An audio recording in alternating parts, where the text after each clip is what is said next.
Hello, Vacuums R Us and Sewing 2 fans. This is another episode of Birth of a Vacuum and Sewing Store. I'm going to tell a little story today. See, we've been doing drywall all day. If you've been following along, you've noticed we put up studs and then we put up the drywall, and now we're doing the first layer of patching it in, taping it up. It is a lot of custom work. And I want to tell a story about how it is that I came to be doing this work, which I hate. I hate drywall. Everyone hates drywall. I'm pretty sure drywallers hate drywall. They're a lot better at it than I am, but I think they still hate it. So we came down here, Aidan. Maybe you've met Aidan. He's our digital operations manager. He also manages inventory. If you ever have a warranty claim, he's the guy that ends up putting that claim into the manufacturer and fighting with them. Handles our e-commerce platform. So Aidan was down here with Dina. Dina, our CEO, owner, goddess of all things sewing and vacuum.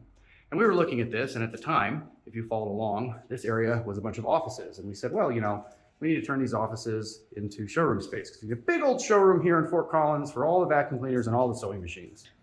And I said, no problem. There was, drop ceiling here, that boring acoustic tile that you find in offices. And I said, no problem. We'll take out the walls.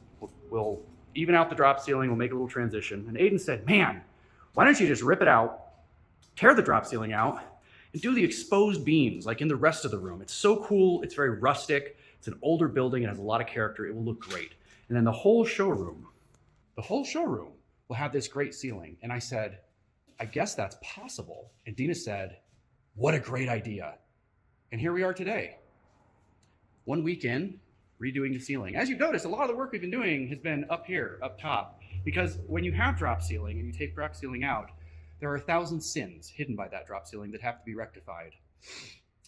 So the moral of this story is, if Aidan ever has a suggestion ever again, I'm going to gag him before Dina hears a suggestion and says, yes, we need to do that. Because this is a week of my life that I've lost that I'll never get back. Have a wonderful evening.